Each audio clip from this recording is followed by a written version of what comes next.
الحمد لله رب العالمين والعاقبة للمتقين ولا عدوان إلا على الظالمين وأشهد أن لا إله إلا الله وحده لا شريك له ولي الصالحين وأشهد أن محمدا عبده ورسوله وصفيه من خلقه وخليله سيد الأولين والآخرين اللهم صل عليه وعلى آله وصحبه ومن اتبعهم بإحسان إلى يوم الدين أما بعد.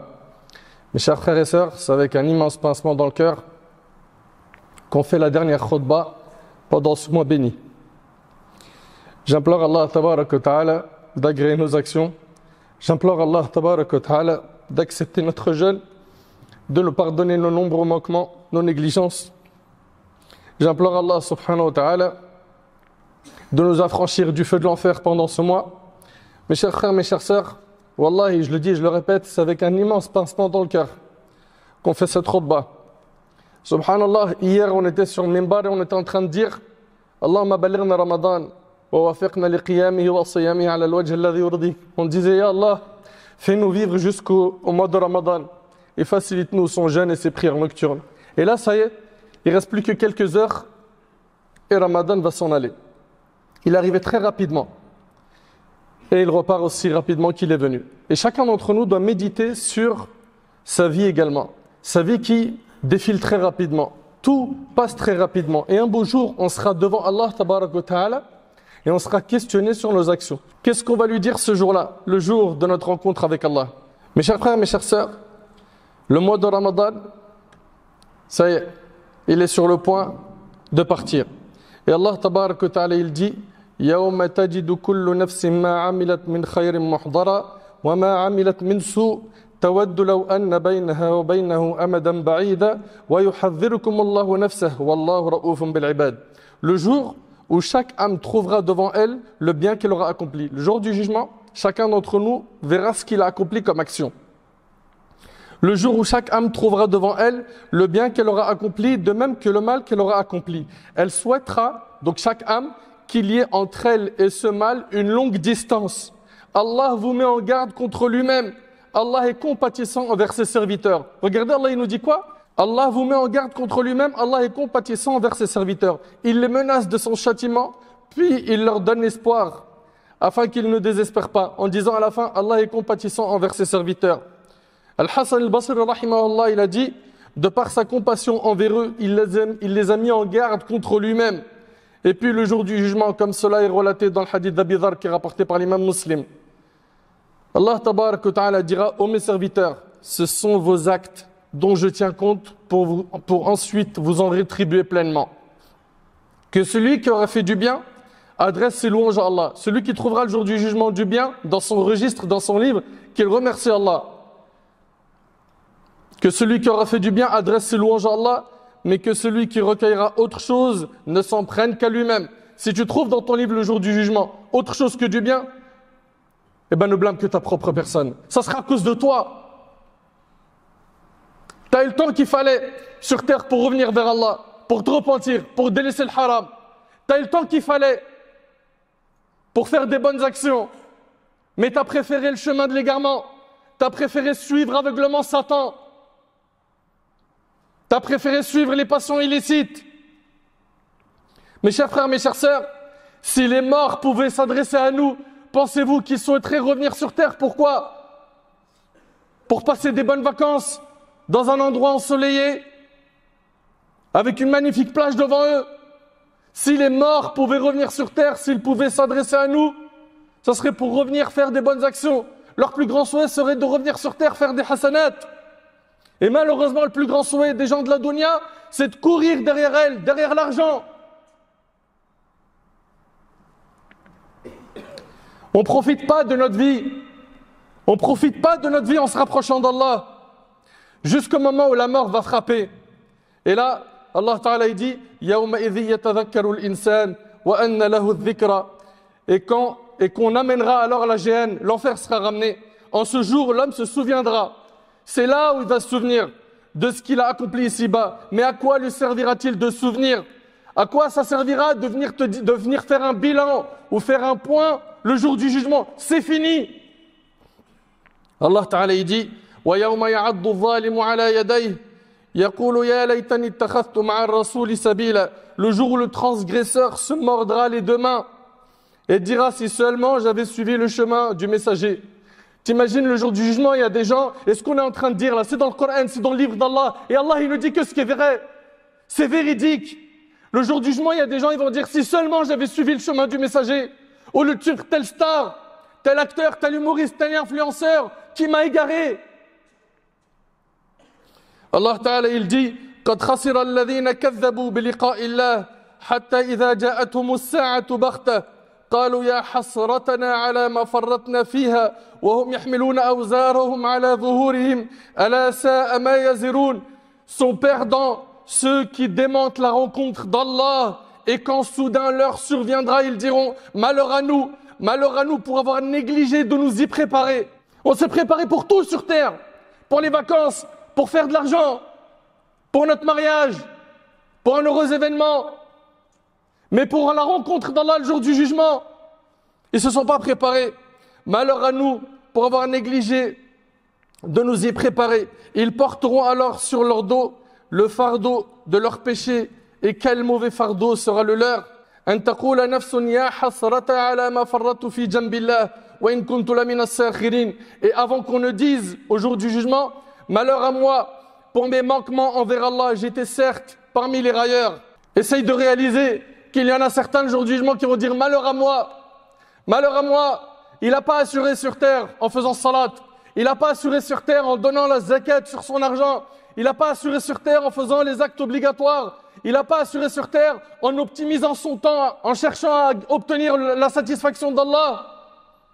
Et le jour du jugement, malheur à moi pour mes manquements envers Allah. Veux-tu être de ceux qui vont prononcer ces paroles? Mes chers frères, mes chères sœurs, le Ramadan est sur le point de partir. C'est un invité qui est venu rapidement et qui est parti très rapidement. Et chacun d'entre nous doit faire le compte avec sa personne.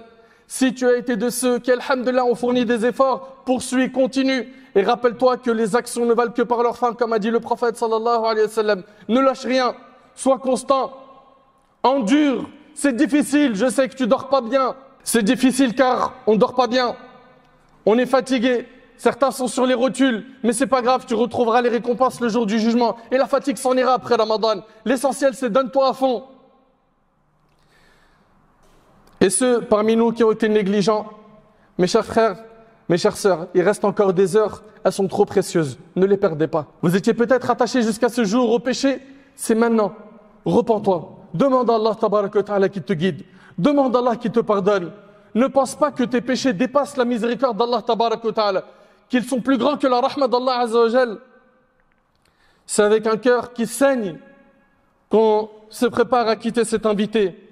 Cet invité durant lequel les portes du paradis étaient ouvertes, les portes de l'enfer étaient fermées, les bonnes actions étaient multipliées, les rebelles parmi les démons étaient enchaînés. Mes chers frères, mes chères sœurs, on n'a aucune garantie de vivre un autre Ramadan après celui-là. Aucune. Il faut prendre conscience que l'année dernière, pendant qu'on était en train de parler, il y avait des gens parmi nous, pendant Ramadan dernier. Ils ne sont plus parmi nous. Ça y est, l'ange de la mort est venu recueillir leur âme. Est-ce que l'année prochaine, ces mêmes visages seront là? Probablement qu'il y en a parmi nous qui vont partir. Mais on va partir avec quel bagage? On va rencontrer Allah avec quel bagage?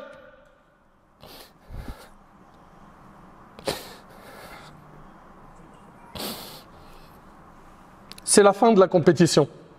C'est là où il faut tout donner, en termes de prière, en termes de lecture de Coran, en termes de méditation, en termes d'aumône, en termes de dhikr. Pourquoi? Parce que ce qui nous attend, c'est le paradis, un paradis éternel. Certains parmi nous vont gagner dans cette compétition et ils vont ressortir doucement avec le diplôme de la piété. D'autres, ça sera des perdants.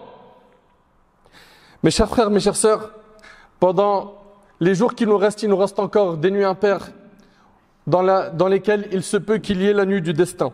Allah tabaraka wa ta'ala, en parlant de la nuit du destin, il dit Inna anzalnahu fi laylatil qadr. Nous avons fait descendre le Coran pendant la nuit éminente du destin. Une nuit qui vaut mieux que 1000 mois. Il dit Azza wa Jal Laylatul qadri khayrun min alfi shahr. Cette nuit-là, elle vaut mieux que 1000 mois, mieux que 83 ans d'adoration. T'imagines, subhanallah, c'est une vie humaine. Ça veut dire si nous on cartonne pendant cette nuit-là et on fait des efforts comme notre modèle alayhi salatu wassalam a fait, Allah tabaraka ta'ala nous gratifiera bi'idhnillah. Ceux parmi nous qui ne feront pas d'efforts pendant cette nuit se seront privés de tout le bien. Mes chers frères et sœurs, concernant ce qu'il est recommandé de dire pendant la nuit du destin, Aïcha radiallahu anha a dit: ô messager d'Allah, s'il m'arrivait de savoir quelle nuit est celle de la nuit du destin, dis-moi ce que je devrais y dire. Il lui a dit, alayhi salatu wassalam, dit: ô Allah, tu es certes pardonneur et tu aimes le pardon, alors pardonne-moi. Allahumma innaka afu, tuhibbul afwa fa'afu anni. Mon frère, ma sœur, est-ce que vous savez ça veut dire quoi, l'afu? Il y a al-maghfira, qui est le fait de pardonner le péché, mais il reste sur ton livre, ton registre, tu le lis sur ton livre le jour du jugement. Et il y a al-afu, c'est le fait que le péché ait été effacé de ton livre. C'est-à-dire Allah il te l'a pardonné et il a été effacé. C'est pour ça que ce qu'il est recommandé de dire pendant cette nuit, c'est Allahumma innaka afu, tuhibbul afu, fa'fu anni.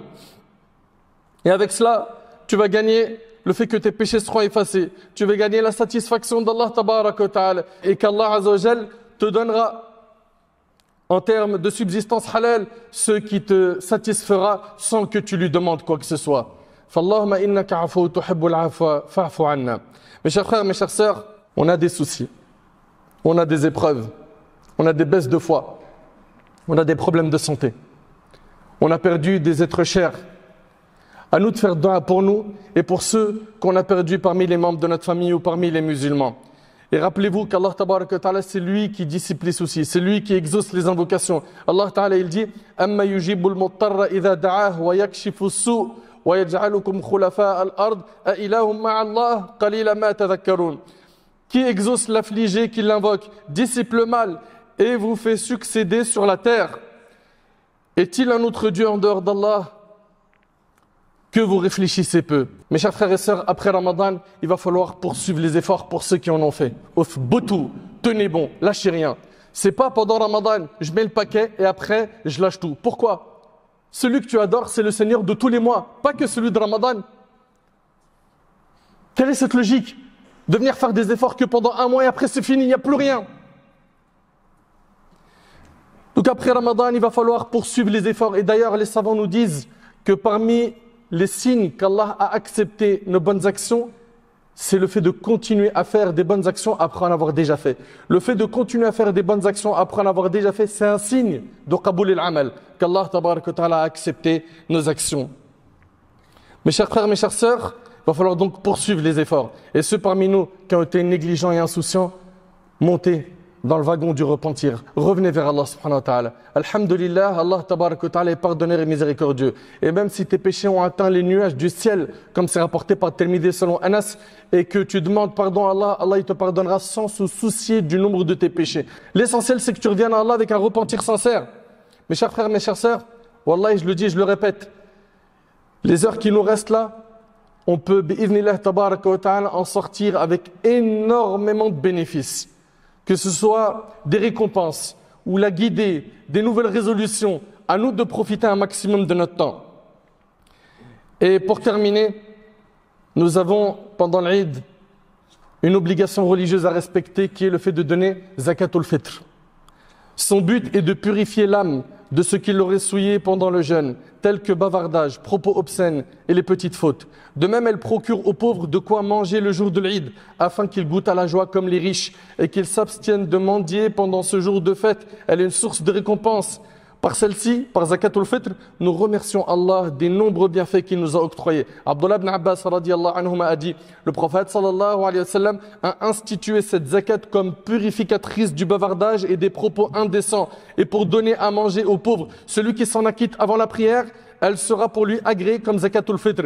Mais livrée après la prière, elle sera considérée comme une simple aumône rapportée par Abu Daoud. Est-ce que cela signifie que si quelqu'un ne l'a pas donnée avant salat, il ne peut pas la donner après salat? Si, et bi'idhnillah, elle sera valide. Sauf qu'elle est makrouha chez l'imam Ahmad. Pour Cheikh l'Islam, le temps s'arrête à salatul Eid.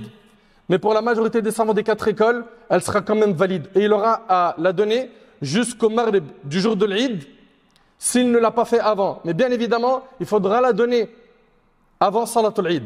Mais si quelqu'un n'a pas pu, ou a oublié, ou pour une raison valable ou pour de l'ignorance ne l'a pas fait, il la donne quand même. Et si il atteint, ou il dépasse plutôt, et s'il dépasse le maghrib du jour du Eid, il a des péchés. Il a des péchés. Mais ça sera quand même qada. Chez la majorité des savants, il devra quand même la donner. Et pour ce qui est de Zakatul Fitr, la sunna chez la majorité des savants des 4 écoles, c'est de la donner en nourriture. Bi'idhnillah, c'est ce que je vais faire et je vous encourage à faire cela. Mais, celui parmi les gens qui va vouloir la donner en argent, on ne le blâmera pas. Pourquoi? Parce qu'effectivement, l'imam Malik, Al-Shafi'i et Ahmad sont de l'opinion qu'il est obligatoire de la donner en nourriture. Abu Hanifa, rahimallah, il dit qu'on peut la donner en argent. Il n'est pas le seul. Il y a Al-Hassan al-Basri avec lui. Il y a Sufyan al-Thawri, Omar ibn Abd al-Aziz. Il y a Sheikh al-Islam ibn Taymiyyah. Il y a beaucoup de savants. Et c'est des grands noms qu'on se doit de respecter, qui autorisent, s'il y a une maslaha, un intérêt, à la donner en argent. Fabarakallahu fikum. S'il vous plaît, ces débats stériles qu'on a chaque année, ils l'ont donné en argent, elle n'est pas autorisée, elle n'est pas valide, s'il vous plaît. Prenez un peu de maturité au niveau du fiqh. Les deux avis existent, ils sont fondés. Le mieux, et c'est ce que je ferai, bi'idhnillah, et je vous encourage à le faire, c'est de la sortir en nourriture. Comme ça, vous aurez fait la sunna du prophète. Mais ne blâmons pas ceux qui feront en se basant sur l'autre opinion, car elle est aussi soutenue par des sommités. À moins que pour toi, Cheikh l'Islam n'y vaut rien, Ibn Taymiyyah, Abu Hanifa, etc. Également, pour ce qui est de la quantité, d'après Abdullah ibn Omar, le prophète a imposé l'aumône de la rupture du jeûne d'un sa'. Un sa', c'est 4 mouds. Un moud, c'est ça. C'est ce que peut contenir deux mains, ni trop ouvertes, ni trop fermées, de taille moyenne. Donc ici, c'est 4 mouds, ce qui fait environ 2 kilos, 3 kilos. Le comité permanent, Al-Lajna Da'ima, penche vers l'avis que c'est 3 kilos. Le prophète a imposé l'aumône de la rupture du jeûne, un sa' de date ou un sa' d'orge pour le serviteur et l'homme libre, pour les hommes et les femmes, pour les vieux et les jeunes parmi les musulmans, et il a ordonné qu'elle soit donnée avant la sortie des gens pour la prière. Et on donnera des aliments que mangent les gens du pays. Et pour cela, il y a assez d'explications sur Internet, sur Zakatul Fitr.